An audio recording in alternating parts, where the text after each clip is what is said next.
Desenvolvimento, renovação das gerações e o combate às consequências da interioridade são prioridades do Nordeste Transmontano, hoje em análise no programa 70x7. Visitamos a Diocese de Bragança Miranda para lhe mostrar a realidade social e o esforço dos transmontanos para quebrar o ciclo do isolamento e da falta de oportunidades.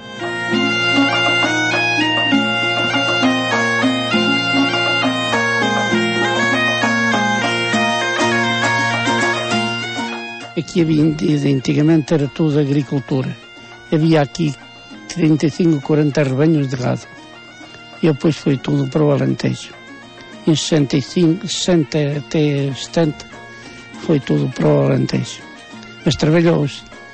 Mas aqui há gente, há rapazes ricos que trabalharam muito. As pessoas estão todas lá para baixo. Aqui estamos uma bandada de velhos. Normalmente a força é tudo pessoas idosas, não é? Estamos por aqui, estamos reformados. O resto está tudo lá para baixo, para essas cidades, Porto, Coimbra e Lisboa.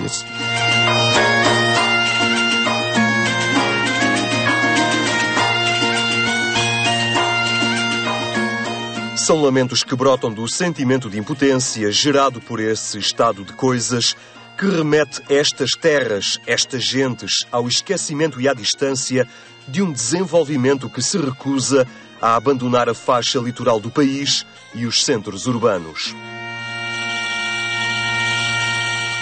Aqui é o Nordeste Transmontano, território austero, onde o sustento se arranca da terra à custa da teimosia e da entrega dos que se recusam a partir ou já não reúnem os requisitos solicitados pelas oportunidades de outros destinos.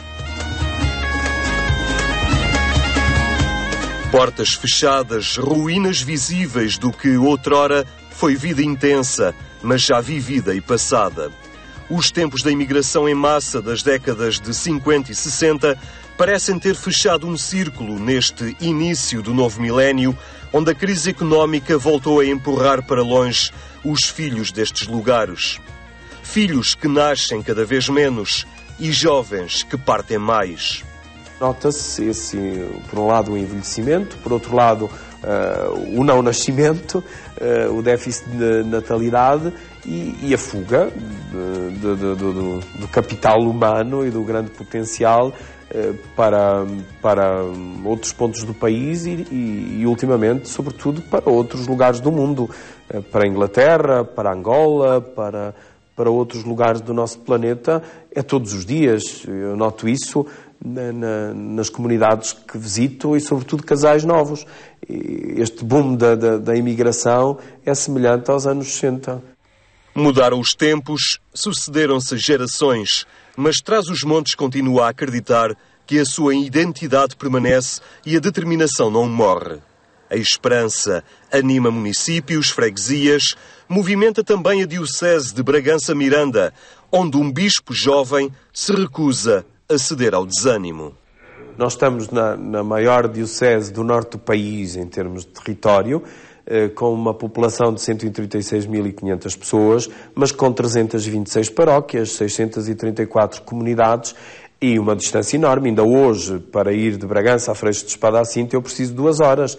É mais fácil ir a uma outra cidade do nosso país.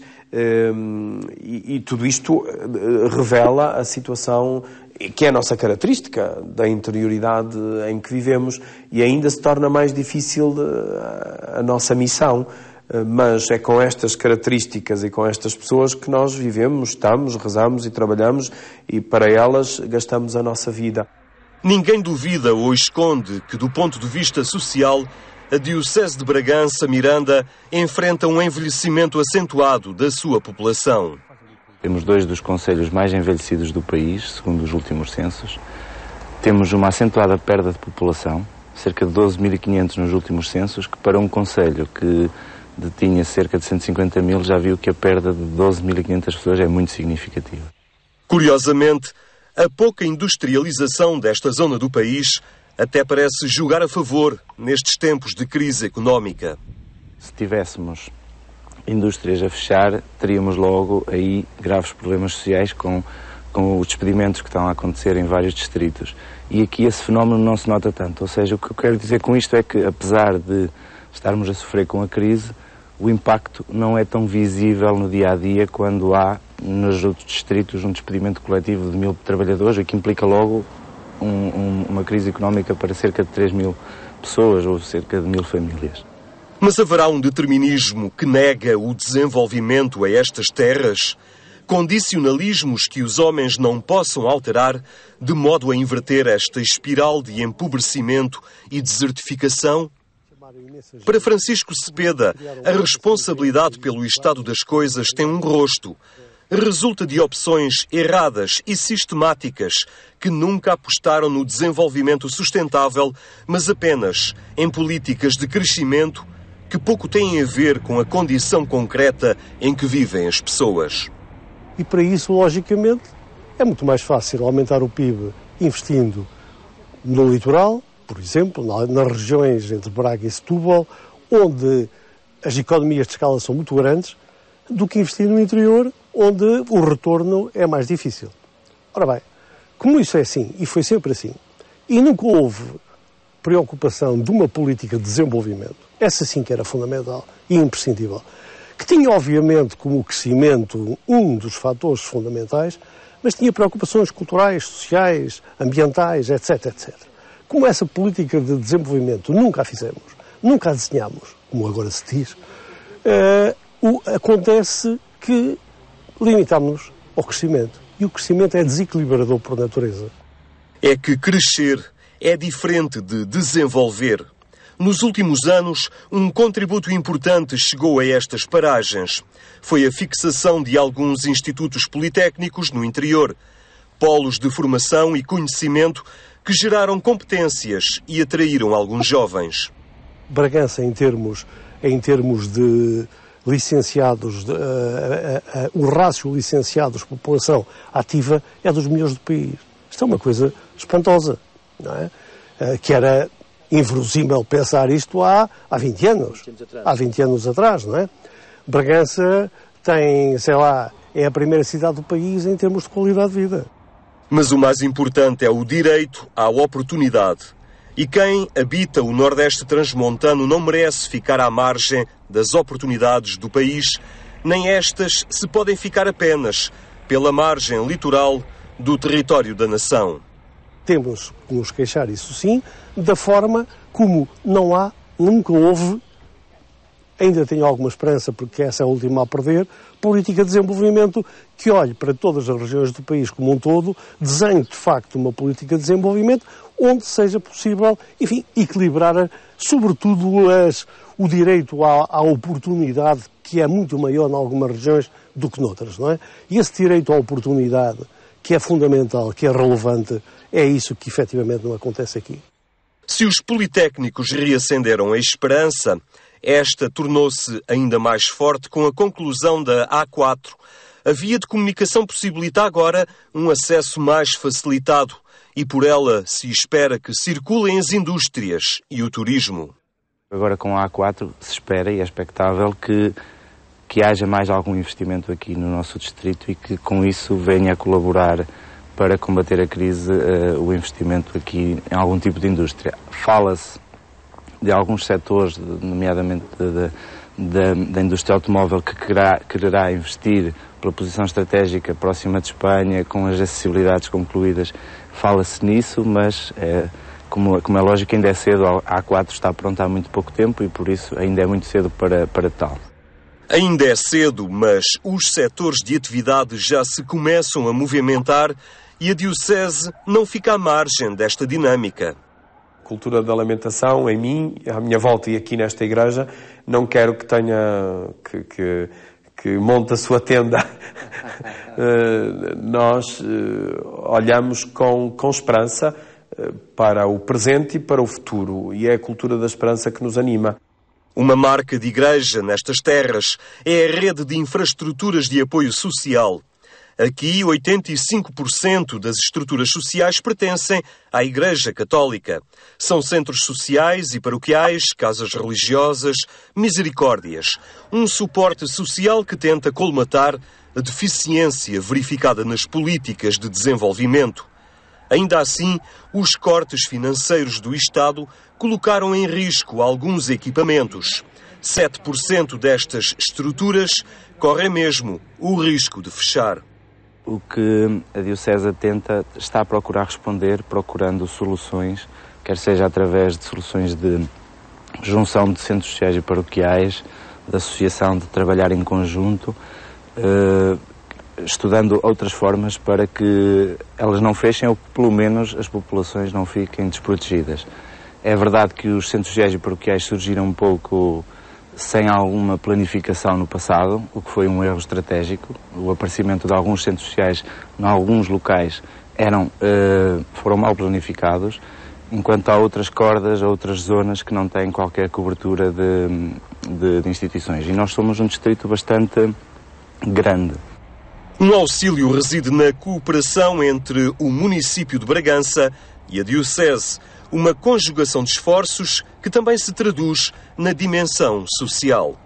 Os centros sociais e paroquiais, portanto, tem feito, a Câmara Municipal tem apoiado financeiramente praticamente todos os projetos. Não sei se haverá algum projeto no município de Bragança ou no Concelho de Bragança que não tivesse tido alguns pequeno apoio, outros apoio muito significativo da parte do município para que, de facto, a parte social, que entendemos também como uma prioridade neste novo período que se avizinha agora de grandes dificuldades a nível nacional e, tanto sentindo nós que as pessoas efetivamente passam por algumas dificuldades, nomeadamente aqueles que são mais vulneráveis, aqueles que são mais débeis, que se veem também enredados nesta tempestade de dificuldades que são criadas pela situação do país e que, nessa medida, não conseguem, de facto, fazer face às suas, digamos, necessidades básicas. As IPSS não são, de forma alguma, autossustentáveis sem a ajuda do Estado.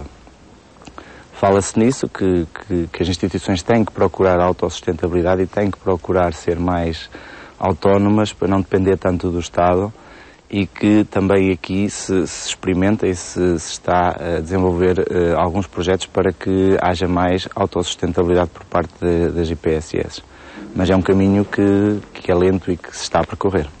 Casos de pobreza extrema não são habituais em Trás-os-Montes. Por aqui, a terra ainda vai dando o alimento.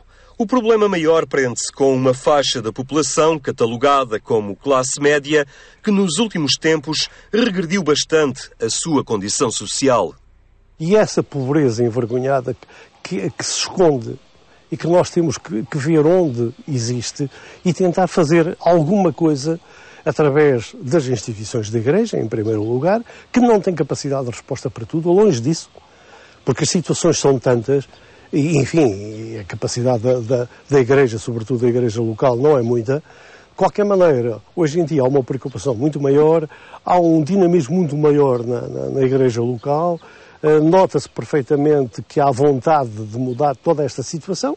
Agora, enfim, os recursos são limitados por natureza e vamos fazendo aquilo que podemos, sobretudo chamando a atenção de quem de direito, porque estas situações têm que ser resolvidas por todos nós, em conjunto. Ou seja, o Estado tem que resolver estas situações e é evidente que a Igreja, dentro das suas possibilidades, tem também que contribuir e tem contribuído e vai continuar a contribuir. Uma situação social que não é ignorada pelas comunidades cristãs. As paróquias também se estruturam em redes que sinalizam e atendem os casos mais urgentes. Nós sabemos em que lugar estão, por exemplo, os desempregados, qual é na cidade o ponto da cidade. Portanto, o bairro onde realmente há mais desempregados, as famílias onde estão 2 desempregados, as famílias onde há só um desempregado. Portanto, temos esse estudo que fizemos primeiramente. A mesma coisa também para a pastoral, do que nós chamamos, aliás, o Papa começou, chamadas periferias existenciais. Portanto, nós sabemos neste momento onde temos, por exemplo, uniões de facto, onde temos divórcios, onde temos, enfim, um certo número de problemas. E nós vamos, neste momento concreto, e é, digamos assim, o fundamento deste projeto é ir ao encontro das pessoas, portanto, sair da Igreja, ir para fora e saber onde estão os problemas. E agora, não querer que as pessoas venham para a Igreja, que não é isso que nos interessa nestes projetos, mas precisamente que seja anunciado. Mas por aqui a pobreza também se chama solidão. Uma carência relacional que deriva da escassez humana e da desertificação das aldeias e lugares cada vez mais vazios e abandonados. Porque não é só o problema da pobreza em si, em alguns casos. É o problema da solidão. As pessoas estão completamente isoladas. Os filhos foram embora. Há aldeias onde há 4 ou 5 pessoas neste momento. E a tendência é para desaparecerem. Que vão fechar, autenticamente. Quando morrer a última pessoa, fecha a aldeia. Isto, desculpa a expressão, mas é mesmo assim. É mesmo assim. Ora bom, é este papel de tentar, pelo menos, enfim, dar não só um abrigo à pessoa, mas, sobretudo, permitir-lhe dialogar com outras pessoas que, ao fim e ao cabo, estão em circunstâncias muito semelhantes e terem um fim de vida, pelo menos, melhor do que aquele que estavam para ter, porque estão completamente isolados.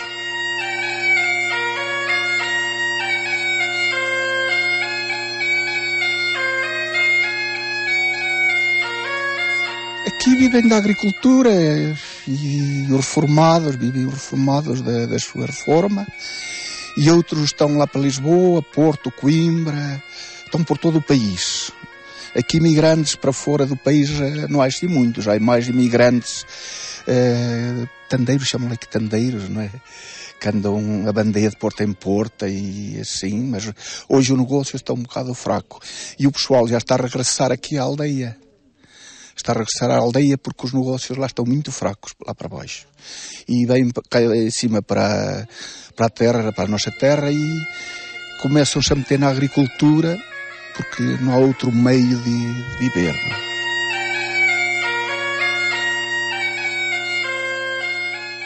Há uns anos, Francisco Cepeda fez um estudo para a Associação de Municípios em que perspectivava a situação das aldeias da Terra Fria Transmontana para o ano de 2021. E as conclusões foram terríveis.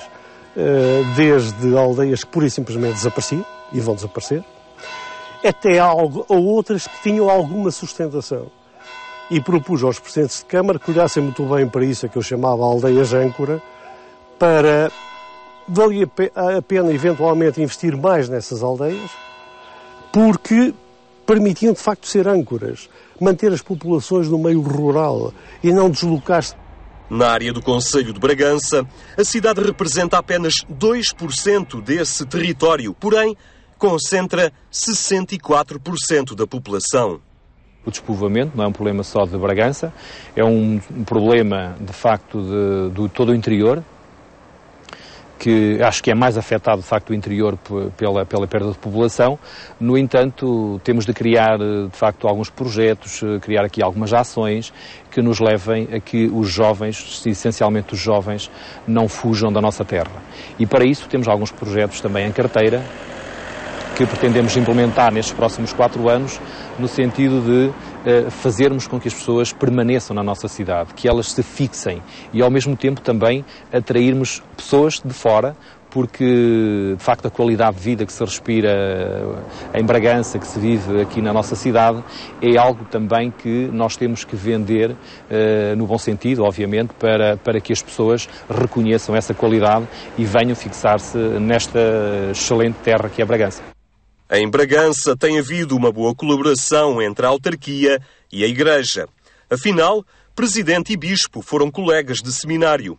A vida conduziu por diferentes itinerários, mas o destino uniu-os na promoção e defesa destas gentes.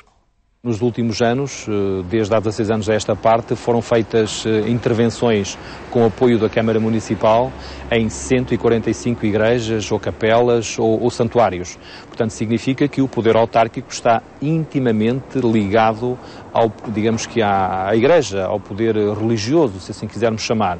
E esta cooperação tem sido uma cooperação excelente a todos os níveis. Queremos continuá-la, é de facto nossa vontade também continuarmos este excelente relacionamento que temos tido com a Igreja e para isso também poderemos ter até alguns projetos em conjunto. Projetos que passam pelo turismo religioso. Nesse sentido, a Diocese criou um departamento próprio que está a trabalhar as potencialidades de desenvolvimento que podem nascer da valorização do património religioso. temos várias potencialidades, desde roteiros por estilos de construção, a potenciar os caminhos de Santiago, que passam em quase toda a Diocese. Se a candidatura à Basílica Maior da Igreja de Santo Cristo do Outeiro vier aprovada, também é um atrativo que poderá trazer muita gente à região. Depois temos os santuários já existentes na região. Penso que há uma panóplia de atividades que podemos desenvolver, tendo em vista desenvolver aqui esta região do Nordeste Transmontano. Vários templos foram já intervencionados e o restauro visa não apenas a preservação, mas também a promoção destes lugares e o interesse que se espera venham a despertar nos visitantes. Se nós conseguirmos, de facto, implementar também algum projeto nesta área, no sentido de captarmos mais pessoas, captarmos mais turistas para o nosso concelho, tendo por base aquilo que é, digamos, o património religioso, obviamente estaremos a fazer um excelente trabalho também nessa área e por isso esse é de facto um projeto, por exemplo, que eu posso apontar como um exemplo de cooperação e de excelente cooperação, diria eu, a desenvolver no futuro próximo. A pastoral do turismo também deve ser encarada pelo acolhimento às pessoas, não é? E acho que é aí que nós temos um papel também a desenvolver, sensibilizando os párocos, as pessoas responsáveis pelas igrejas, para que esse acolhimento possa ser feito da melhor forma. As vias digitais são para já meios propícios à divulgação do turismo. A tecnologia abre também um campo de potencialidades que não é ignorado pelos responsáveis do setor. Iremos desenvolver uma aplicação mobile e um portal na internet. Neste momento temos já uma rede social criada, onde divulgamos algumas das atividades que já vamos fazendo, mas posteriormente iremos divulgar através da página da internet, da aplicação, criando roteiros que as pessoas depois poderão seguir através da própria aplicação no seu telemóvel.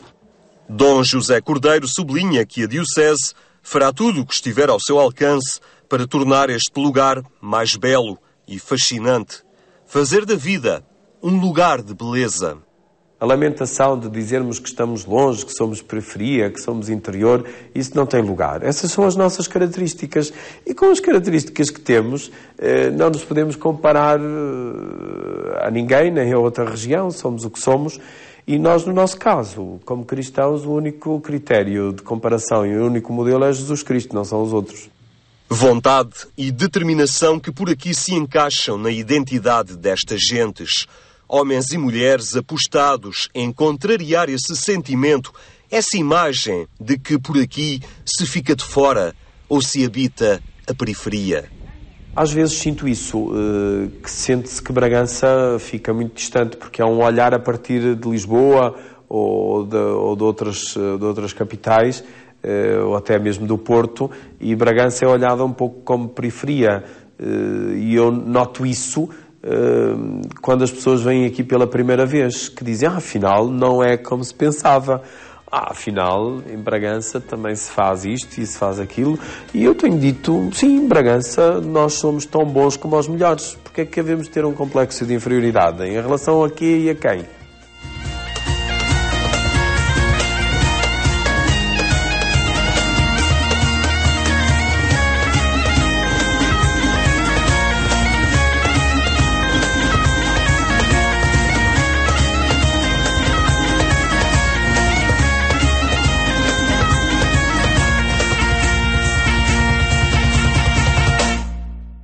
Pistas para o desenvolvimento no território transmontano, no programa 70x7 de hoje. Na próxima semana, o tema do diálogo interreligioso estará em análise neste programa. Até lá, votos de bom domingo e de uma ótima semana.